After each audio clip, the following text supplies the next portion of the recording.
Since I'm limited to one question, I will follow the discipline. It's been very thought-provoking address.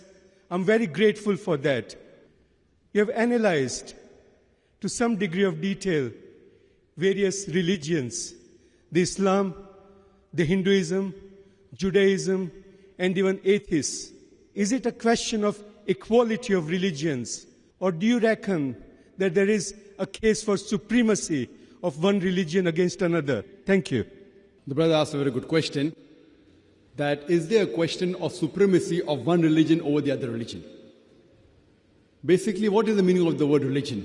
Religion means a way of life. I rather believe what the Quran says.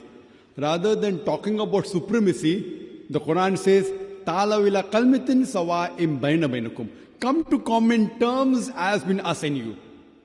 If there is a question of supremacy, then each one will try and prove that his religion is the best. So rather the Quran advises when we speak with people following other religion, is Ta'alaw ila kalmatin sawa'im bayna bainakum. Come to common terms as between us and you. So I personally disagree with the interfaith dialogues that take place normally in the world. Normally what happens is that there is a person coming from the Christian faith, priest, and coming that all religions are the same. Christianity is the same, Hinduism is the same, Islam is the same. Then you have a Hindu Pandit coming and saying Hinduism is also correct and same, Islam is the same, Christianity is same. Then they get joker Muslim who comes and says that Islam is the same, Hinduism is the same, Christianity is the same. See, I being a student of Islam and comparative religion, it's a big lie to say that all religions are the same. There are commonalities, but they aren't the same. There are differences. I can talk more about differences than the similarities, but the Quran encourages to talk about similarities. What my strategy is, brother, that I tell that at least let us agree that one religious scripture is 100% perfect. So the Christian will say, fine, I don't mind believing that Bible is 100% the word of God. The Hindu would say, I would not mind believing the Vedas to be the word of God. The Muslim will say, I don't mind considering Quran to be the word of God. I'm not trying to put anything on the top of somebody's head, not going to put anything down the throat. Now what I say, that what is common in all these scriptures, at least let us agree to follow that strictly. What is different, we'll discuss it later on. So when we come and try and find the commonalities in all these scriptures, we find that the commonality is the same. All of the religious scriptures say believe in one God. I gave you references from the Bible. Moses, peace be upon him, said in the book of Deuteronomy, chapter number 6, verse number 4, Shama Israelo, Adnai Hino Adnai Khad. Hear, O Israel, the Lord, our God, is one Lord.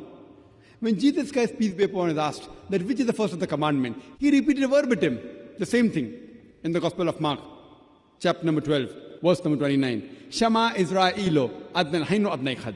Which means, Hear, O Israel, the Lord, our God, is one Lord. If you read the Hindu scriptures, if you read the Upanishads, it's mentioned in Chandogya Upanishad, chapter number 6, section number 2, verse number 1. Ekam evidityam.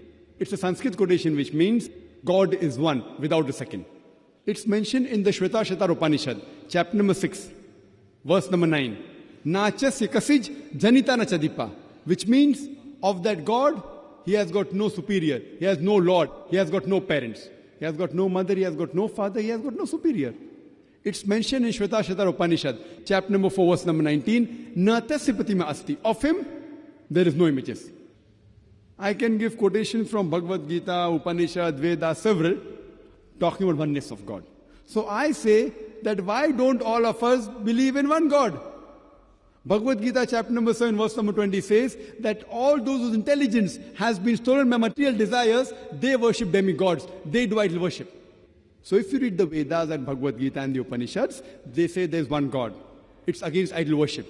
They don't believe in Almighty God coming down, they believe in Almighty God sending messengers. So I say that let us, the Hindus, the Jews, the Christians, the Muslims, at least believe that we worship none but one Almighty God. And that God has got no images. He cannot be begotten. It's mentioned in the Bible, it's mentioned in Bhagavad Gita, it's mentioned in the Quran.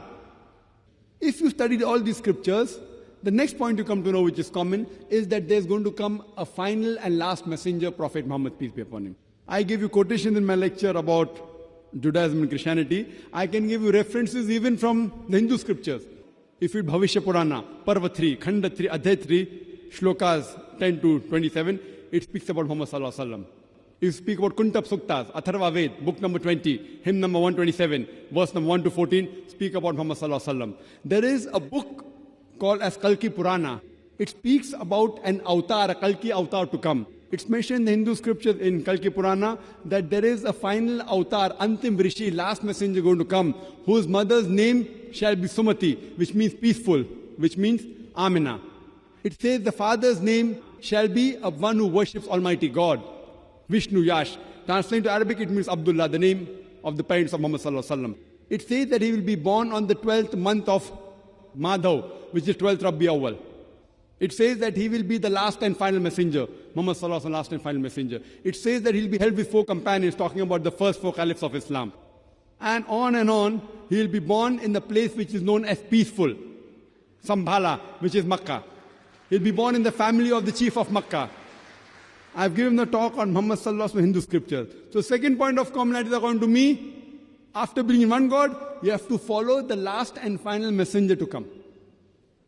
That is Prophet Muhammad Sallallahu Alaihi Wasallam. It speaks about life after death. The Jewish scriptures, Christian scriptures, Hindu scriptures and Islam. When Hindu scripture speaks about Punar Janam, it speaks about next life. It doesn't speak about life, death, life, death. That's a misconception. Punar means next, Janam means life. We believe in life after death, but not being born and death, born, dying. That's a misconception. So what I say, at least let us agree what is common. So all the major religious scriptures, whether it be Judaism, Christianity, Hinduism, Islam, speak about one God and speak about a final messenger to come whose name shall be Muhammad Sallallahu Alaihi Wasallam. So if all of them follow the last and final messenger, they'll have to follow the revelation given to them, have to follow the Quran. So rather than talking about supremacy, we have to go back. There's only one religion.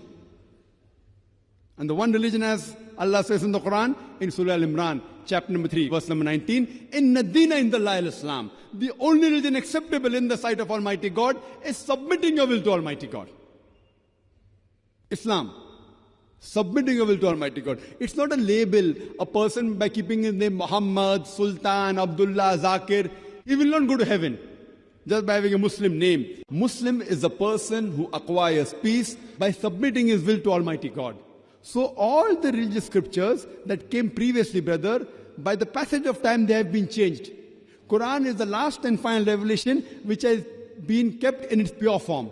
But in spite when all the other scriptures have been changed, according to the scholars, you read the books of Hindu scholars, of Christian scholars, they say the scriptures have been changed. But even after they have been changed, there are remnants of truth in them, which speak about the last and final messenger Muhammad Sallallahu Alaihi Wasallam and talking about one God. So if you go back to your scriptures and at least follow the commonalities, then nothing like supremacy will culminate only to one religion, that is submitting our will to Almighty God. Hope that answers the question.